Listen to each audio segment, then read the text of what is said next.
Hello, everyone. I'm really happy to join you in this webinar, and thank you for organizing this session in order to highlight the Palestinian issues. Again, I am Abeer Butmeh, the coordinator of PENGON. PENGON, it's a Palestinian environmental NGOs network. Um, it's a network for currently 16 environmental organizations working in the West Bank and Gaza Strip on different lobby and advocacy campaigns. And also we are part of Friends of the Earth International. That's why we called Friends of the Earth Palestine. So we represent this federation in Palestine. Mainly, our work is through advocacy and lobby in order to influence in the public opinion and in the national policies. Also, part of our work is documenting the Israeli violations against the Palestinian environment. Today, I will focus more on the what's going on in Gaza Strip, the ecocide in Gaza Strip, and also the silent war in the West Bank. Hold on to this. Uh, But this disc is always spinning because it's the wheel kind of. Think of it like It goes like that. So the disc is not perfect. Oh, Let's just say I whoever use your old is disc and the talking. old brakes like really wore it down. I put a new pad. Okay, sorry about that. Okay.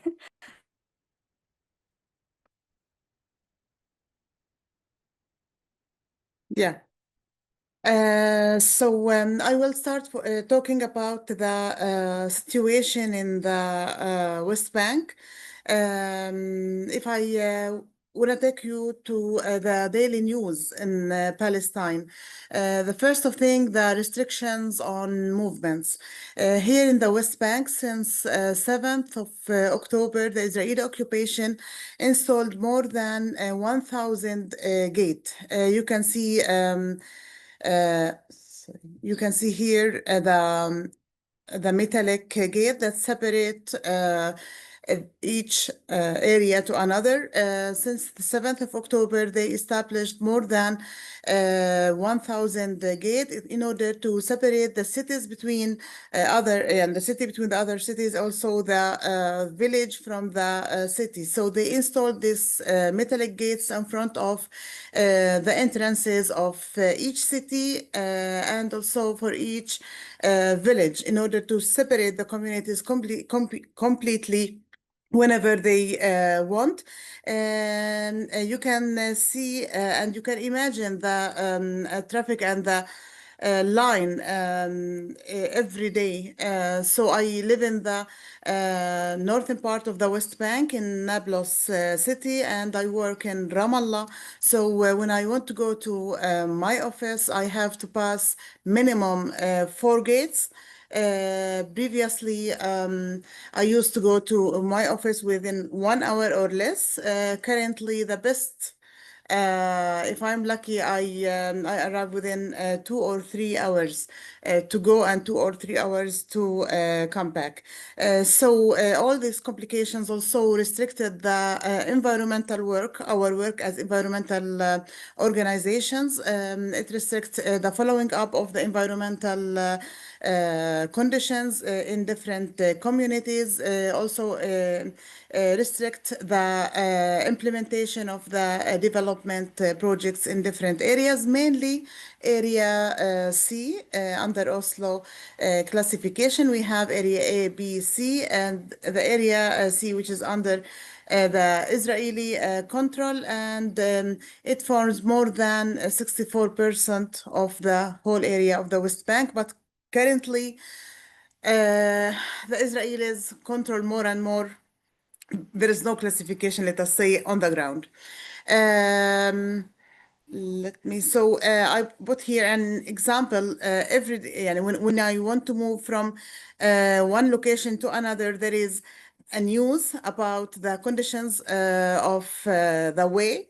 And you can see here the green spots or the red spots. The red spots, the checkpoints are closed, and the green spots are open. But to not be happy, in order to go through the green spots, you have to go first within the red spot. So you have to wait until it open, and you can go to another checkpoint.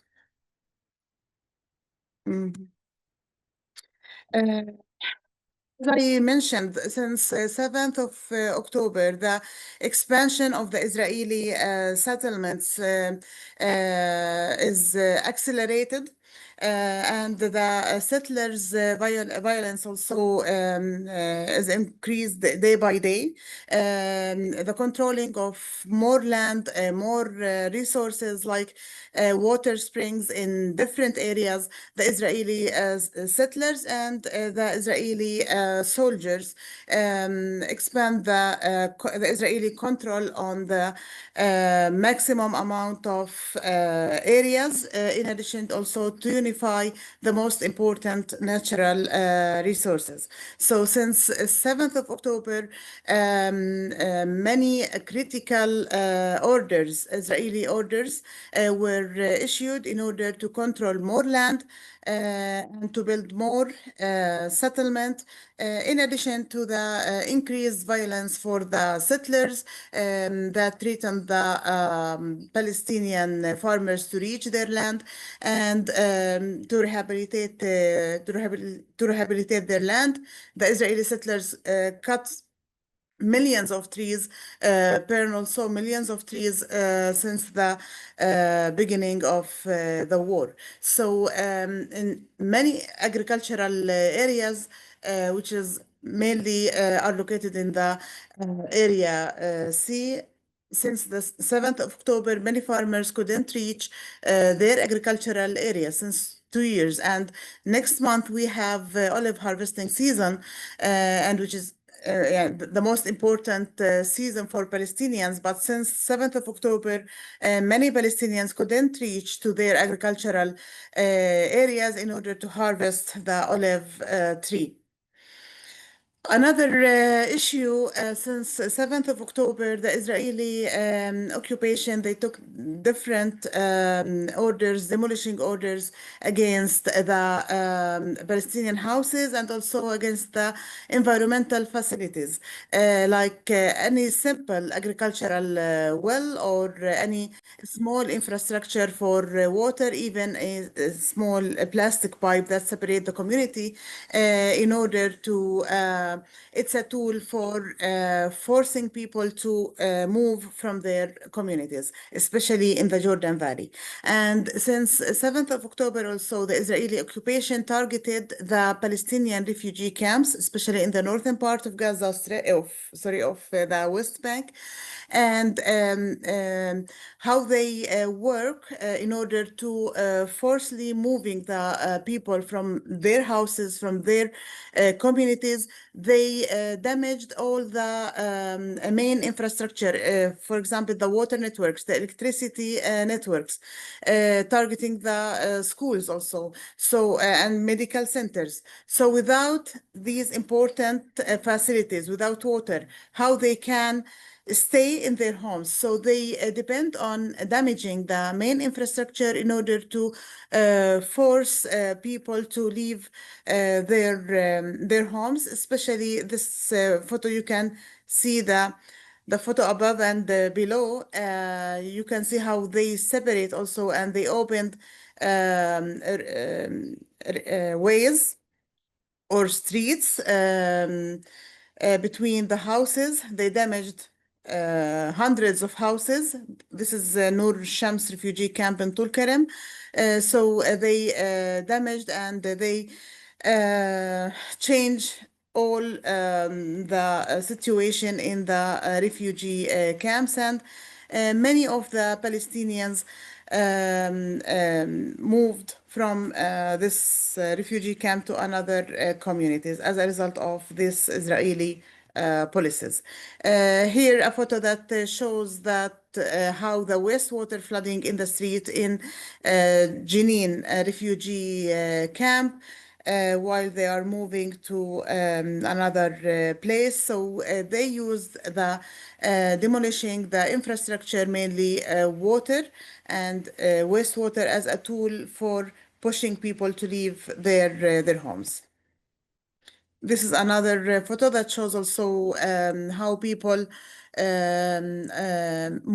move from their home to another, to find another safe place, and also to another place that they can have minimum water or medical support.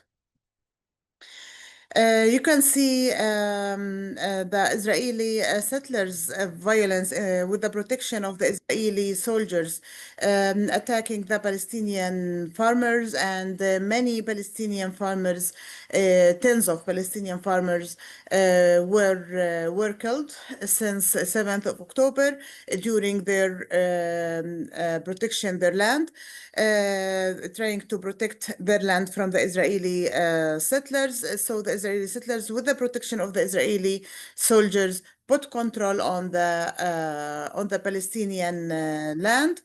And also they killed many Palestinians who tried to protect their land. Here, another photo, which is in near Ramallah, in the middle part of the West Bank.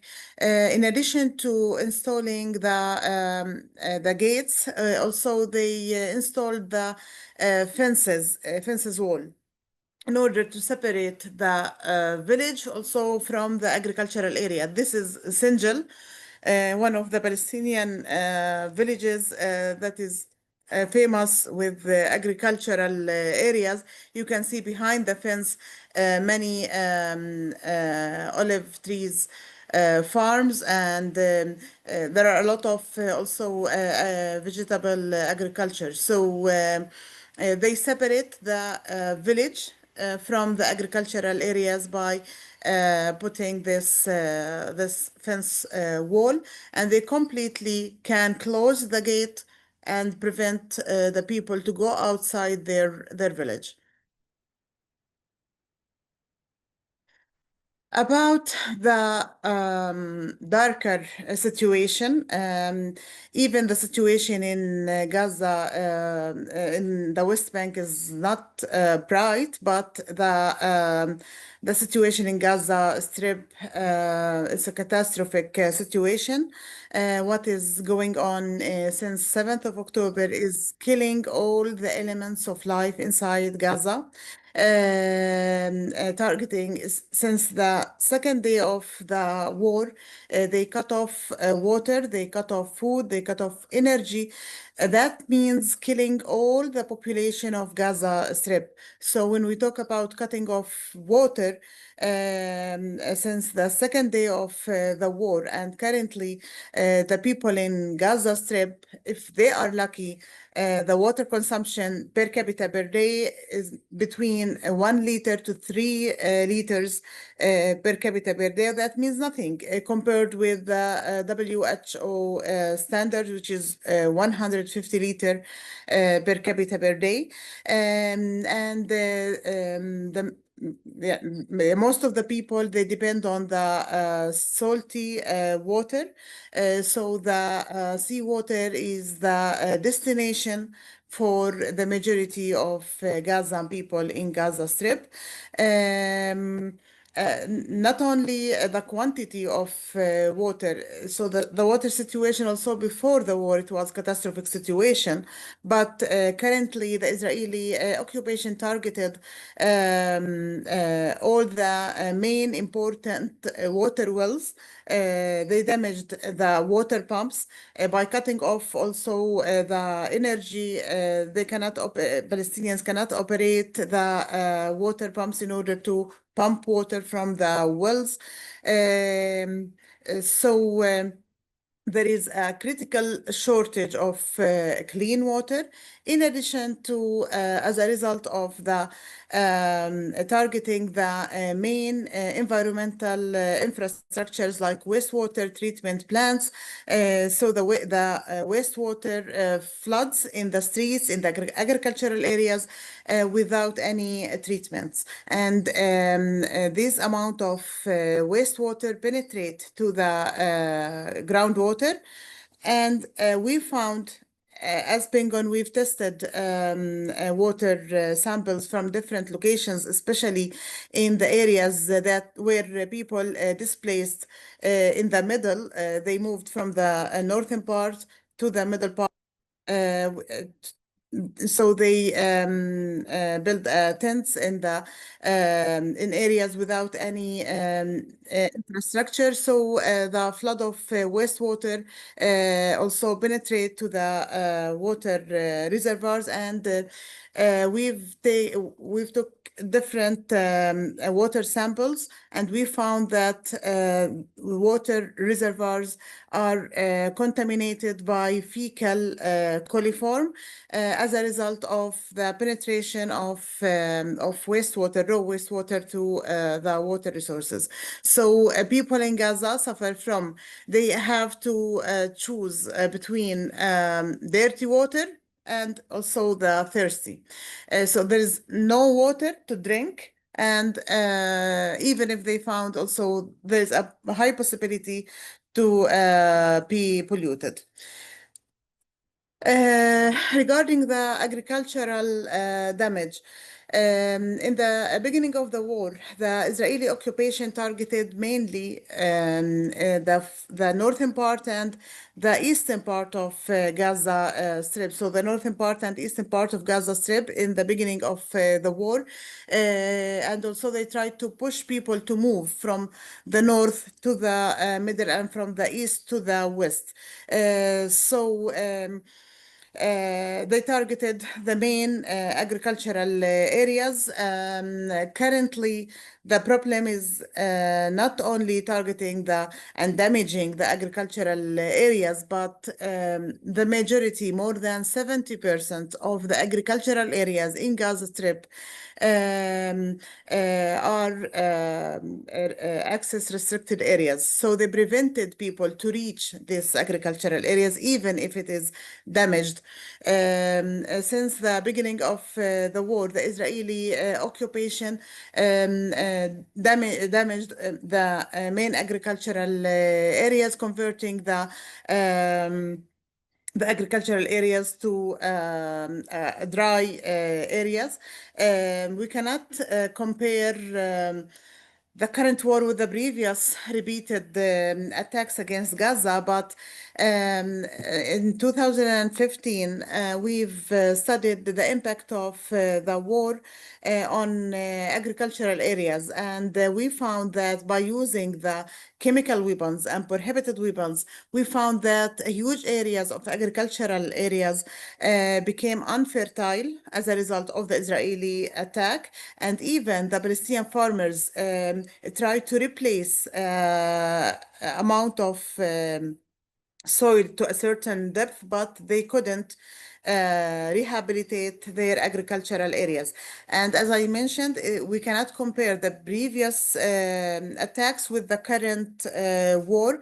Since the beginning of the war, more than 85,000 tons of chemicals of prohibited weapons were dropped on a very small area. And you can imagine the concentration of heavy metals, of chemicals that burn the soil and any life of component life in the soil. So the agricultural areas in Gaza Strip, whether it is completely damaged, whether by the Israeli weapons, whether by bulldozers also moving on the agricultural areas and changing the physical characteristics of the soil, and the last also preventing the Palestinians to reach their land. So if there is still any areas of agricultural areas without damage, but the Palestinians cannot reach. There is no access for Palestinians to reach these areas now. Also, Israel used the food as a weapon, as a war tool also. So they weaponized food in order to force and push people to move from their cities or from their areas. Also, in the beginning of the war, they used this strategy in the northern part of Gaza Strip. They prevented food to enter the northern part of Gaza Strip in order to push more people to move to the middle area of the Gaza Strip. And unfortunately, currently all Gaza Strip under starvation. The Israeli occupation not allowing the humanitarian aid to enter Gaza. The minimum amount of food can enter Gaza, which is not sufficient for any human being. So it is a forced starvation. Every day, tens of people died as a result of the starvation and the lack of nutrients. Also, in Gaza Strip, we have what they call it a humanitarian aid stations, and every day about 40 people were killed as from the Israeli soldiers at these stations. Based on the statistics in July, it was the deadliest month of the war in Gaza, where Israel killing one person every 12 minutes.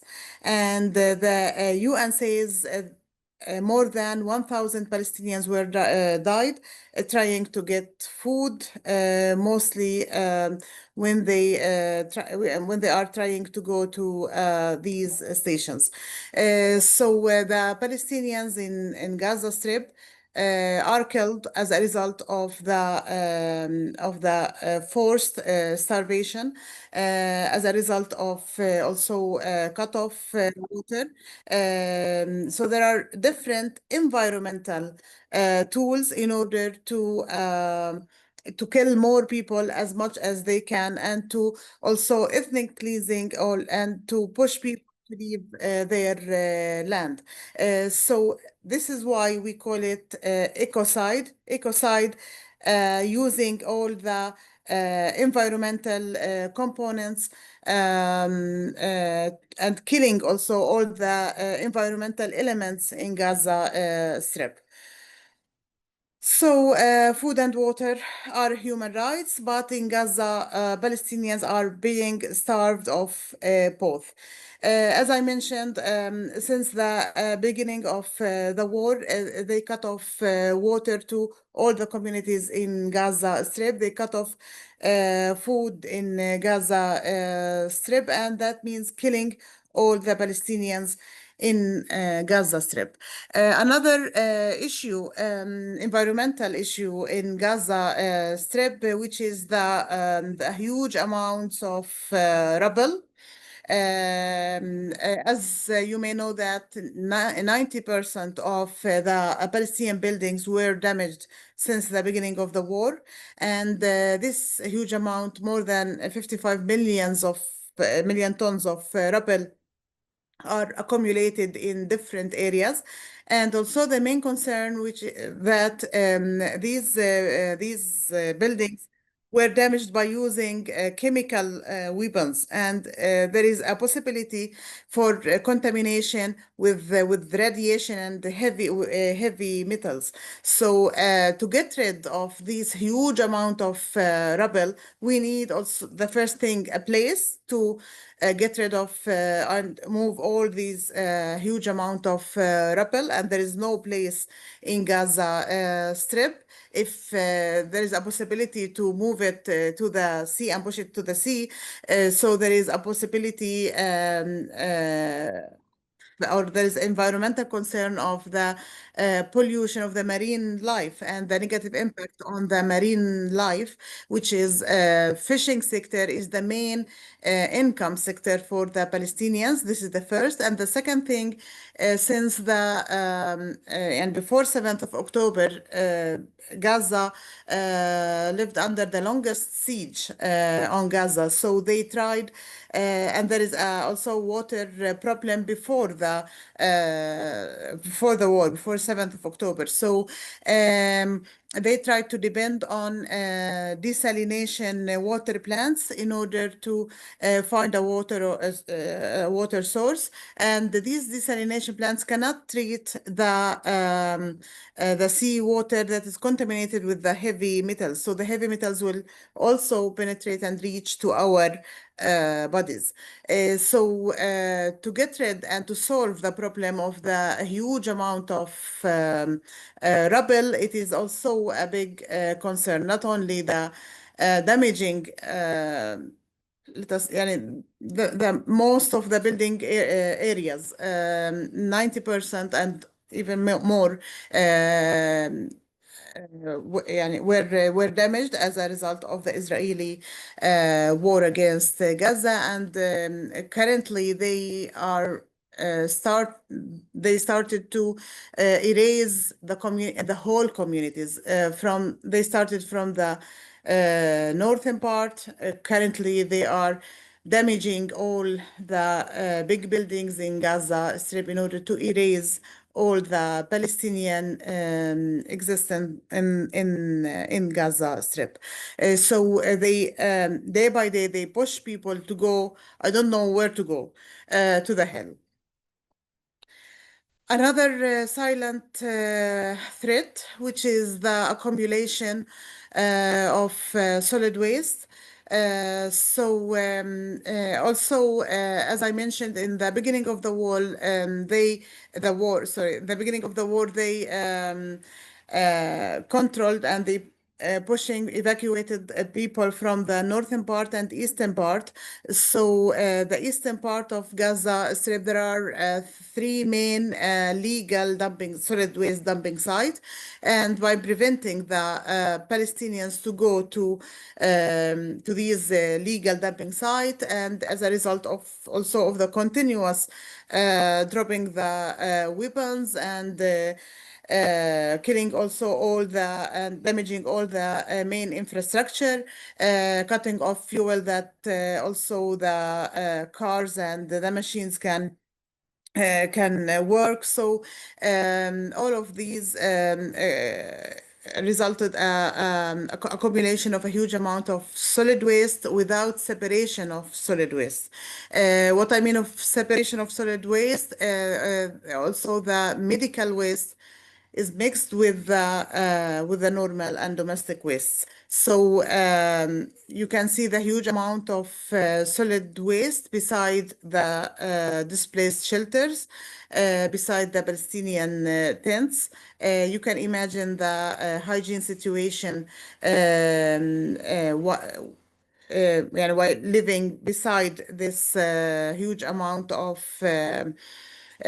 the solid waste. And as I mentioned, there is no separation between the medical waste and normal waste, and medical waste is classified as a dangerous waste.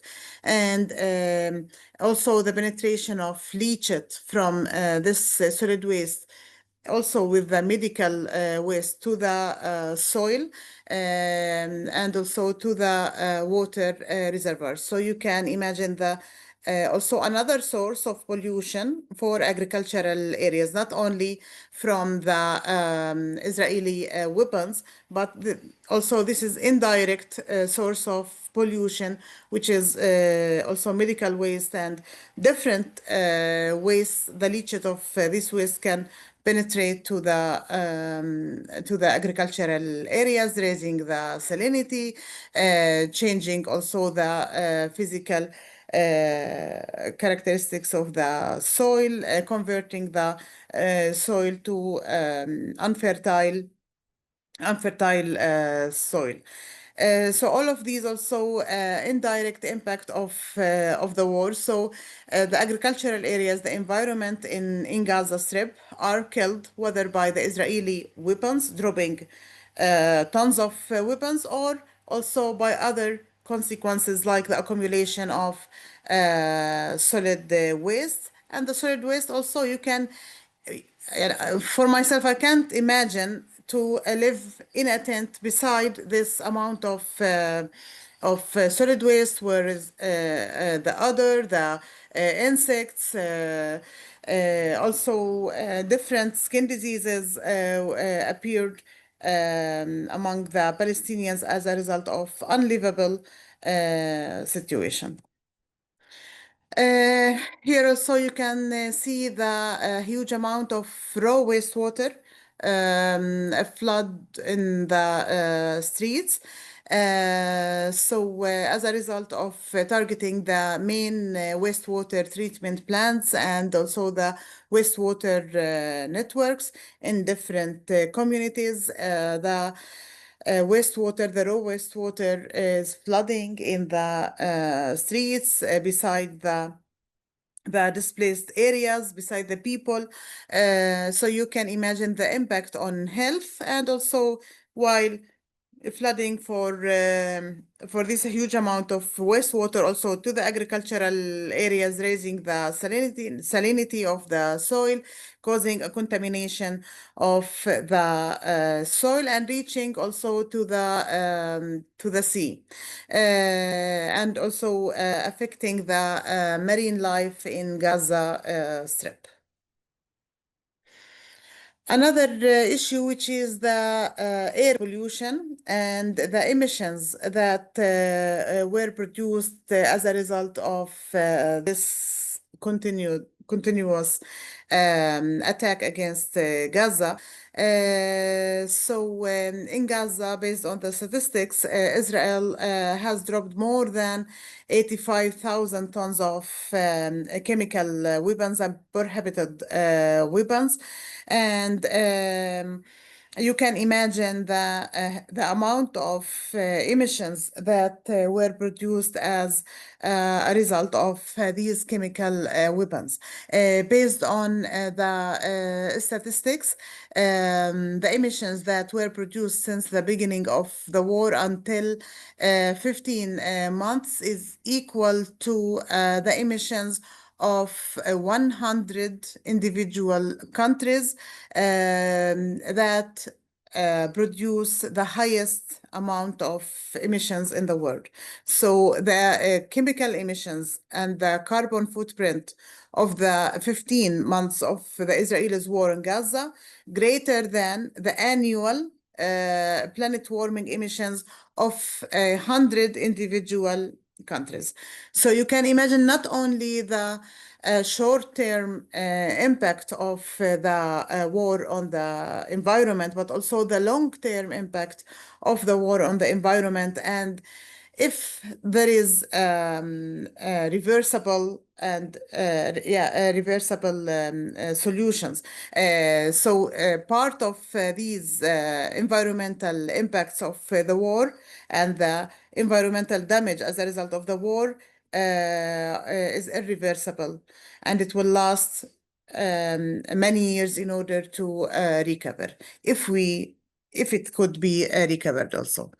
During our work also, we've focused on the assessing the solar energy projects in Gaza Strip.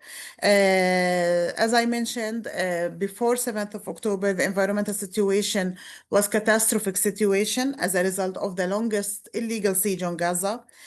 So before the war, Gaza Strip was suffering from lack of fuel, and in order to operate and produce electricity. So people suffer from lack of electricity. They supplied only 3 to 5 hours per day. That means nothing.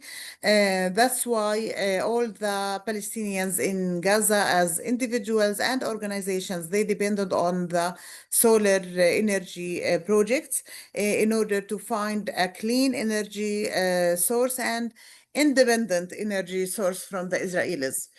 But there is no independency in Palestine. After the war, they targeted the main solar energy projects. They damaged the solar energy projects, whether supplying electricity for the hospitals, supplying electricity for the schools, for the institutions at household levels, for agricultural facilities, for the water wells, for the wastewater treatment plants.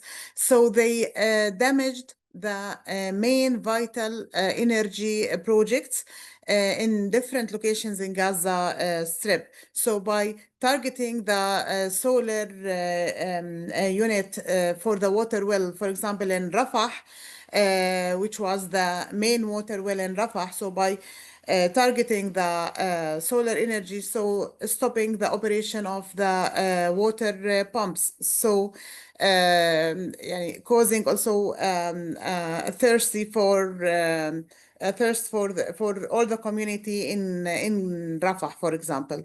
During the war, we've did an assessment research of the solar energy project damage in different areas in Gaza Strip, and based on the types of the projects. As I mentioned, hospitals, agricultural facilities, schools, water wells, wastewater treatment plant. Here you can see this is the main water tank in Rafah, which is called Canada Water Tank. You can see the solar energy projects, the solar units at the top of the roof for the water tank. But unfortunately, the Israeli occupation targeted the solar units and then targeted the water tank.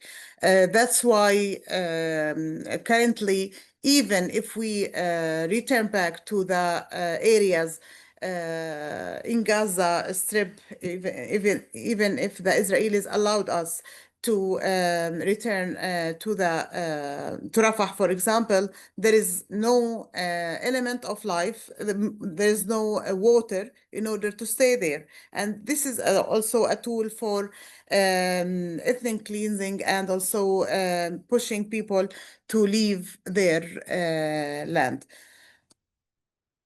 This is also another example of damaging the solar project. Here you can see the solar units that supply this wastewater treatment plant, which is in El Bridge.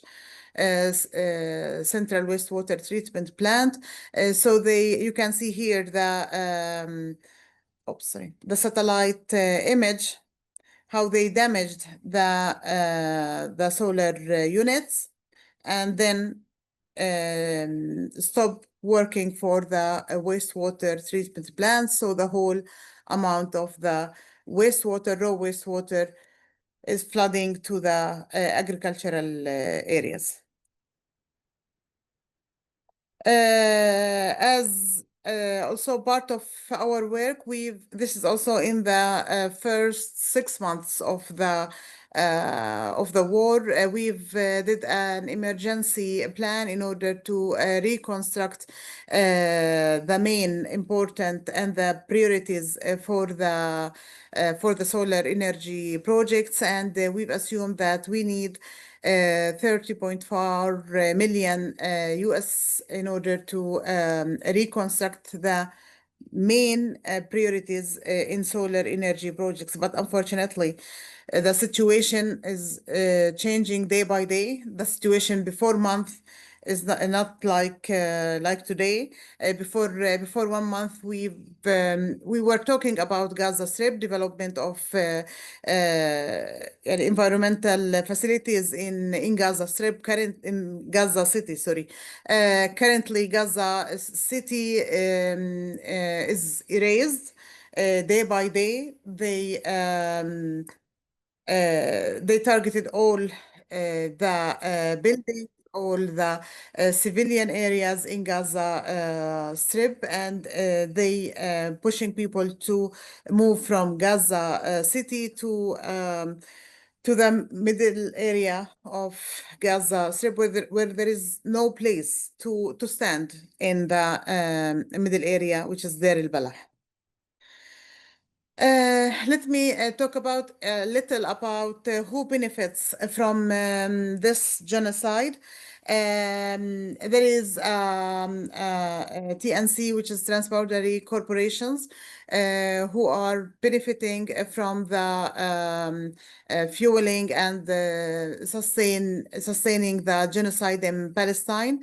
For example, we have Chevron company, petroleum company, Dana, and any petroleum companies. These companies are the main energy supplier to Israel. So these companies also the main companies who which fueling the and sustain the genocide in Gaza Strip. Another example, Hyundai, Caterpillar, Volvo are providing Israel with heavy machinery to demolish and damage the Palestinian houses, and also to build and expand the illegal Israeli settlements. HP, Google, and Amazon are provided the Israeli army with the electronic technology and AI, and that enable also the Israelis to monitor the Palestinians, where they putting cameras, controlling cameras, monitoring cameras everywhere in the streets and also in the prisons. I talked about a little about Mikorot, which is the Israeli water company.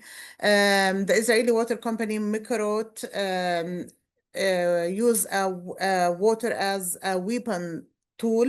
So it weaponized water in Gaza Strip and also in the West Bank. As I mentioned, by cut off water since the second day of the war. That means killing all the people in Gaza Strip, and also here in the West Bank by damaging the infrastructure, pushing the people to leave their land. In addition to that, the Mikorot company practices the water apartheid in Palestine. You can see the here the smaller water pipe supplies the Palestinian community, even if it is larger than the Israeli settlement. And here the bigger and the larger pipeline supplies the Israeli settlements. And you can see the valve, and the Israeli occupation can control when they can open the valve or close the valve. So they completely control the water supply in Palestine, the whole Palestine. So Mikorot controls over 85% of Palestinian water resources. If we can compare the water consumption between the Israeli settlers, the illegal Israeli settlers, with the Palestinian people, the Israeli settler consume 4 times than the Palestinian, and in the Jordan Valley, the Israeli settlers consume more than 10 times than the Palestinians. In the Jordan Valley, it's a strategic area for the in the West Bank. It's a strategic area for the Israelis. It's a food basket for Palestinians. Before the war, but they accelerated their practices and their violations in that areas in order to control more land. So they use also water as a tool for moving people and pushing people to leave their communities. The water consumption in these areas around 10 liter per capita per day. And they prevented the Palestinians to develop any water networks in these areas. You can see in this, yeah, in this photo, it's a compared photo between the agricultural areas that belongs to the Israeli settlement and the dry area that belongs to the Palestinians by preventing water supply to these areas. In addition to demolishing a simple water agricultural pool, we cannot implement such agricultural pool without taking permission from the Israelis, and it is a complicated process in order to get a permission from the Israelis. And if we did without taking a permission, they come and damage this very simple facility. Here also you can see the agricultural illegal Israeli settlement supplied with fully with water, while the Palestinian community dry without water as a result of the Mikrot practices supplying all the water resources to the illegal settlements while denying the Palestinian water right in a very simple way. In addition to, you can see this very small plastic pipe. If also the Palestinian community want to supply it with water by this very small plastic pipe, without taking a permission, the Israeli soldier come and cut off this source of water. So we cannot implement any simple infrastructure. We cannot say that this is infrastructure, but we cannot even install a very small plastic pipe in order to supply the community with water without taking a permission from the Israelis. And here you can see the damaging of the agricultural pool as a result of lack of permission from the Israelis.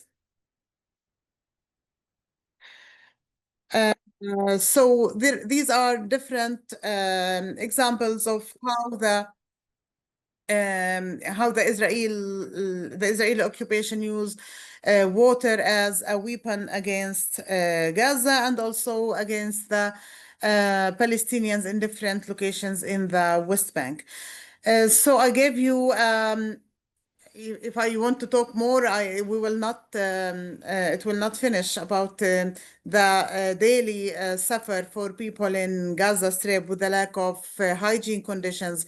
For example, if just an example, if I want to go to the toilet, I have to wait in a long line in order to go to unsuitable toilet, and sometimes people they prefer to not going to the toilet for the full day as a result of the catastrophic situation of the hygiene situation of these toilets.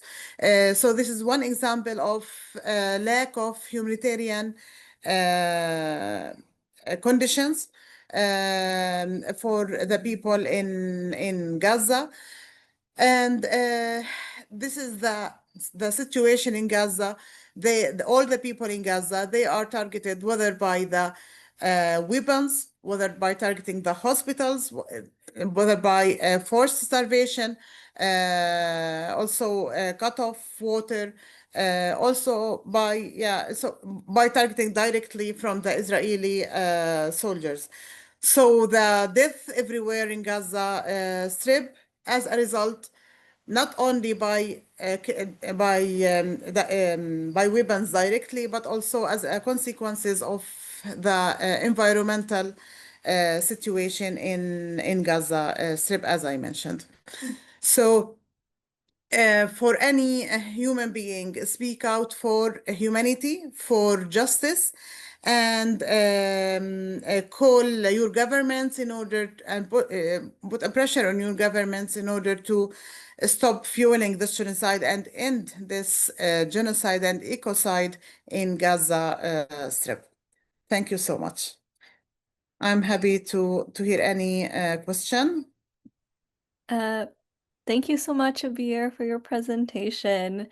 Before we jump into questions, Amanda has to switch their computer. So we'll take maybe like a minute pause, 2-minute pause to let that happen. Okay, Alex, maybe you could start off with some of the questions in chat, and we'll be passing around like a mic here. Okay. Yeah, I'll start with one and then we can jump to the room, I guess. Go back and forth between chat and room. Yeah. Okay. Well, it looks like the good thing is we have questions from people, Abeer. One of the first questions, and I guess feel free if you want to like say it yourself. Samir, do you want to ask your question or would you rather I read it? Yeah, maybe you can read. Okay. First question is, how does the closure of Jasir impact Gaza now? Yeah, the Israeli occupation, they closed the border, the only open area for the whole, not only for Gaza Strip. The Gaza Strip, it was closed since more than 18 years, but currently before 3 days, the Israeli occupation ordered to close the main open area that, or the open border that allow the Palestinians to go outside Palestine. So this is the only border that Palestinians can go outside Palestine. So they closed this border since 3 days to another until we hear another order. That means also putting all the Palestinians, including people in Gaza Strip, which also already under the siege. But by closing this border means putting all the Palestinians in the West Bank also in a big prison and in a siege.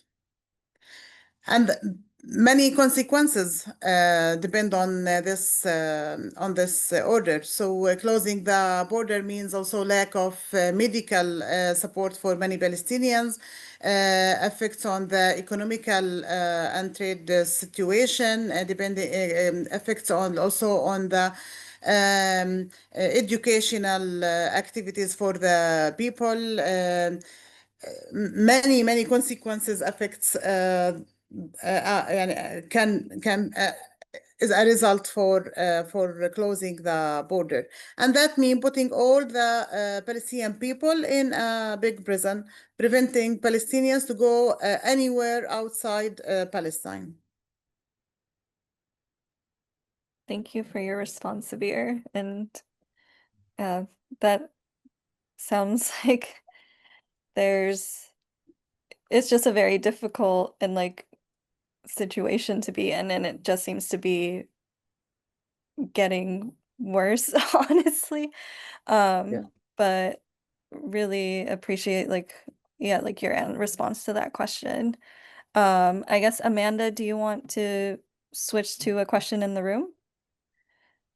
Yeah, does anyone in the room? Oh, it's echoing.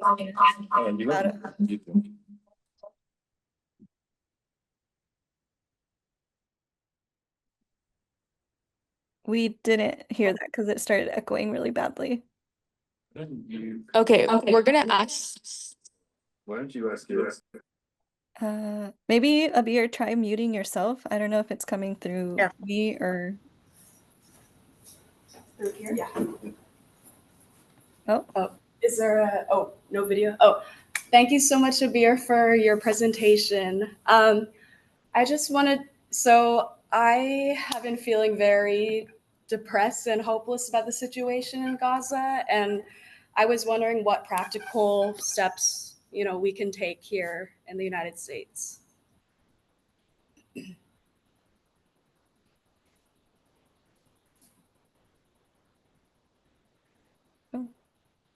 Can I answer or? Yeah. So what is needed first is to speak out and to put pressure in order to end this genocide immediately by using different or any possible way in order to stop this ecocide and this genocide against the Palestinians. Unfortunately, as a response for recognizing Palestine as a state, it was the first response was closing the border on the Palestinians and also preventing the humanitarian aid to enter through the border and to go to Gaza Strip. So more preventing for the humanitarian aid also to Gaza people. So so this as a first response for recognition of Palestine as a state was causing more catastrophic situation on the Palestinians. But that means also keep pushing and keep putting pressure, calling your governments in order to stop this genocide and ecocide immediately. The other thing as a university, it is important also to raise the Palestinian voices, the Palestinian suffer all over the world. And as a university, it is important to make researches about the environmental impact of the war against Gaza. So, in order to assess the damage, for example, on agricultural sector, and also to come up with solutions, recovery solutions for any environmental element, we have to assess and to make comprehensive researches about the impact of the war in order to come up with solutions. But the first step is ending this genocide and ecocide immediately. Then we can work together as also students and universities in order to find solutions and recovery solution for the environmental situation in Gaza Strip. Thank And you. the second, and also another thing that should be done, if not done yet, is boycotting also the Israel, whether by trade boycott, educational boycott. So it is important to boycott also all the companies that fueling this genocide, and also raising awareness, speak out about these corporations that also sustain this genocide. Mm. Okay, yeah, that makes sense. I've been boycotting Google, boycotting Amazon. Yeah, I know that I was reading that the UN was thinking about removing Israel and the United States from the UN because of the war crimes against Palestine. So I know the United States is also committing, like I consider the United States to be committing a genocide against Gaza. And yeah, I don't know, like I've tried to reach out to, different people in the government, but yeah, it feels like it falls on deaf ears. So yeah, I was wondering if there's basically, is there a way to take action without, the United States government or corporations, because they're all one thing at this point. Mm-hmm. So yes, as individuals, whether by boycotting and also raising awareness about these corporations, there are different also tools as individuals in order to raise the Palestinian demands and the Palestinian suffering inside Palestine, whether the situation in Gaza or the West Bank, also and making networks between different bodies at global level in order to يعني to to go further, a step further, in order to not only I know maybe the positive thing from what was happened is raising the Palestinian case globally, but we need a real actions in order to stop this genocide, and that can be done by lobbying the communities, targeting the governments in order to stop arming Israel. Okay, yeah, thank you so much. Thank you, Abeer. I guess another question from the chat is I was wondering how big of an organization PENGON is, and if you have enough people to do all the incredible work that you do. Or have you also been struggling to keep up with the sheer amount of work that you have to do in the past couple of years? Yes, PENGON, it's a network for 16 environmental organizations. We have a small staff as PENGON, which is a coordinating body between these 16 environmental organizations. But we are working in Gaza Strip and also the West Bank. Mainly, we work on lobby and advocacy environmental campaigns. We work on a climate justice campaign, land, water, and natural resources right campaign, also saving biodiversity and combat pollutants campaigns. So we work on different environmental campaigns, but as a result of the current situation, and the restrictions by the Israelis, we cannot implement as before, implement the development projects as before. As I mentioned, any very simple environmental development project, we have to take a permission from the Israelis, and since the beginning of the war, they and make this impossible for the Palestinians. But for PENGON, we continue working in this in order to support our communities and to increase their steadfastness in their land. And we continue support our Palestinian farmers who are the main defending row for the Palestinian land. So our belief that we are the owner of the land, we have the right to defend our land, so that keeps us work more and more in order to strengthen our communities in their land and to develop our land, and in Gaza Strip also.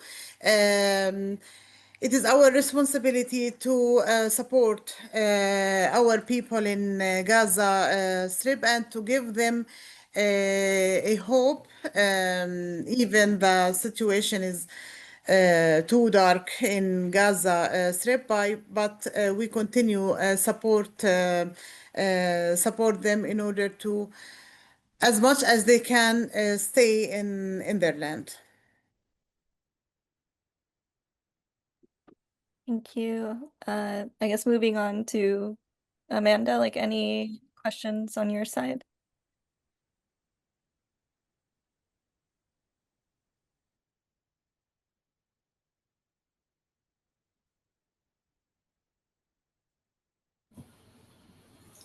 Hello. I had a question about the Palestinian diaspora.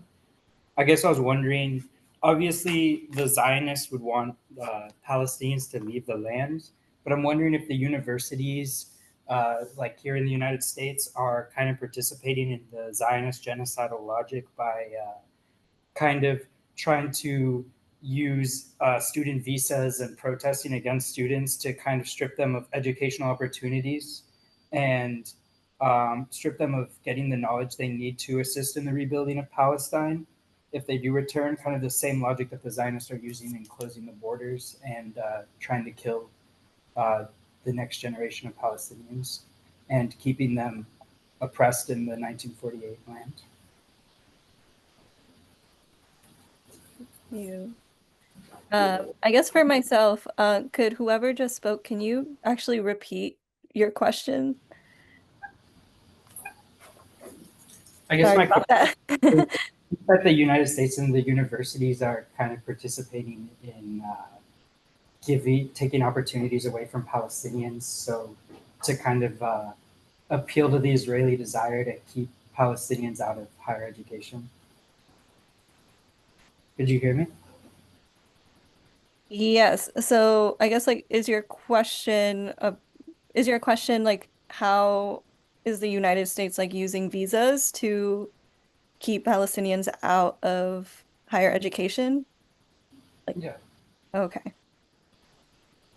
So it's a tool, also another tool for silencing people and to stop the solidarity from others with the Palestinians, to threaten people to support Palestinians. So it is one of the tools that are used against the free expression and the freedom.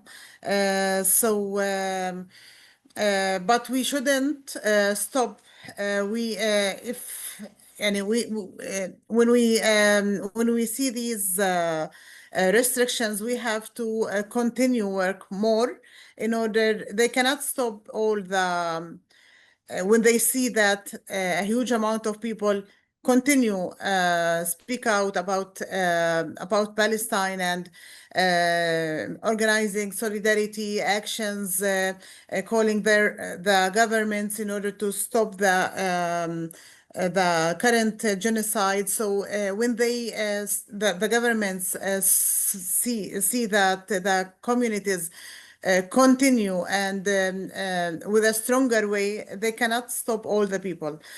So yes, it is a case that many people stopped and took out, for example, US as a result of this solidarity actions, but we shouldn't make these cases as a prevention cases in order to continue our support to the Palestinian case or any human right also case.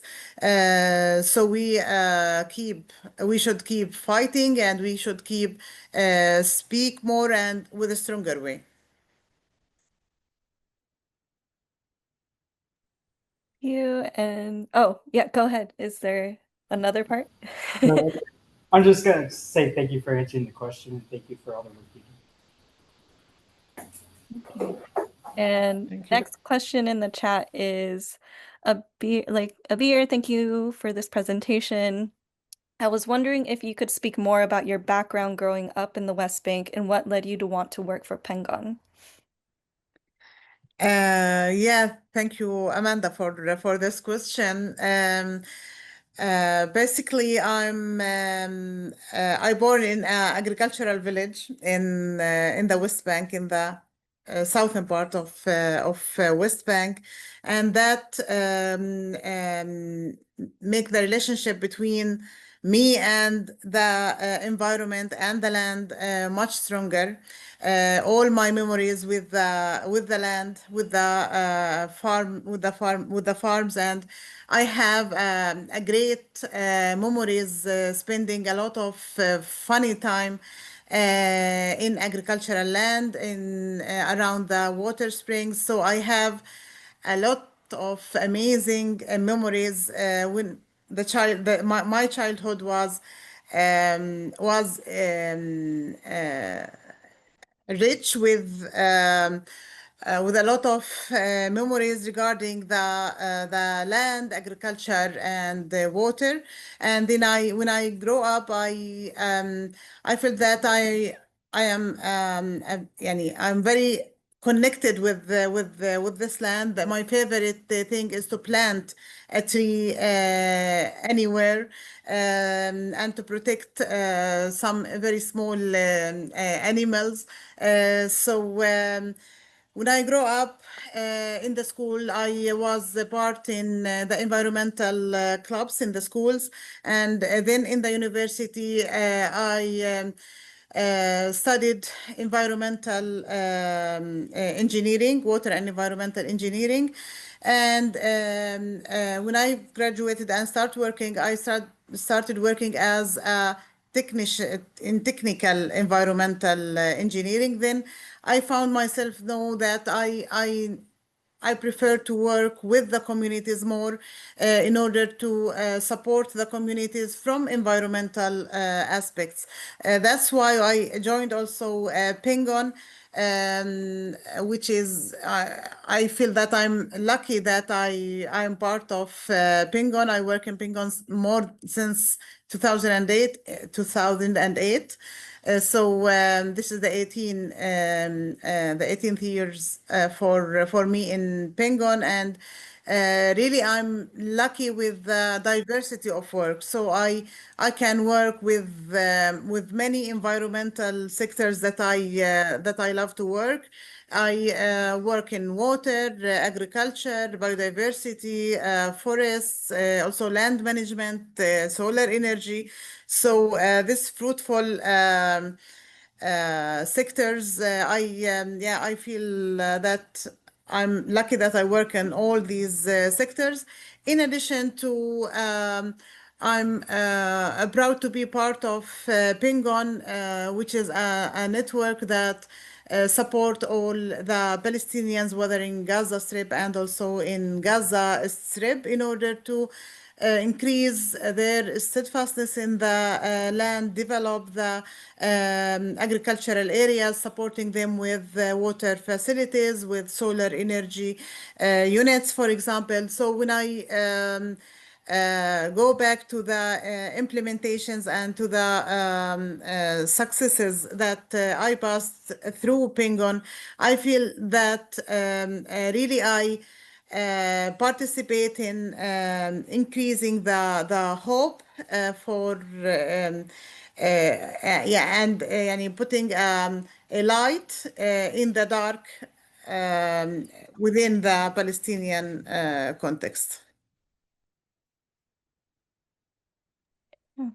Thank you so much, Abeer. I guess we are 2 minutes to the end, and I don't know if we have. Well, I guess let me give a summary if of the last couple of questions, but because it seems like there are similar questions. I guess, are there any ways that we outside of Palestine can assist PENGON, or are there ways that we can, I guess, like reputable or reliable places to donate to that you would recommend? Yeah, the first question regarding the research projects, whether in the West Bank and also Gaza Strip, we've did many researches in the West Bank about, for example, the impact of the Israeli settlements on the agricultural behaviors and on the agricultural practices. You can, yes, you can participate in different researches in order to maybe sharing the experiences in order to find solutions that is capable also with the current situation. We can work on different researches, whether by focusing on solid waste, wastewater, land management, so different also water utilization plan maybe. We can work on different climate researches also in order to come up with solutions. So from outside Palestine, yes, we can come up with a certain research in order to focus on a specific issue and sharing your experiences to find solutions or actions in order to develop the environmental situation, whether in the West Bank or Gaza Strip. Also, we can work on legal cases, for example. So we need legal support for any environmental violation case. For example, there are different industrial areas for settlements inside the West Bank, and we can make research about the impact of these industrial areas, and then we can organize a lobby campaign and a legal campaign in order to stop these violations. So there are different different ideas in order to conduct researches about the environmental situation from outside Palestine. Regarding the donation, we have a link donation to support Palestinians. It is within Friends of the Earth International link. So I can share the link with you, Alex, and if anyone is interested, that will be much helpful. Thank you so much. Yeah, well, I think we'll end with that, since I think Abeer, you need to drive to work, but the 2 to 3 hours. But yeah, I just thank you so much for spending the last hour and a half with us. And yeah, I guess like just want to send words of solidarity and that like, you know, there's so many people here care about Palestine and are trying to figure out ways to put pressure on companies and the government and on our own university on trying in order to create a path for divestment and for a path towards the liberation of Palestine. And Amanda, I don't know if you have any closing remarks. Otherwise, we can end it here. And thank you everyone who showed up in person to watch. But yeah, thank you so much, Abeer, for being here. And yeah. Thank you so much. Yeah, us in person definitely also wanted to say thank you. So if you guys want to just wave goodbye. Yeah, thank you. Thank you so much. Yeah. Thank you. My pleasure, really. Let me stop this.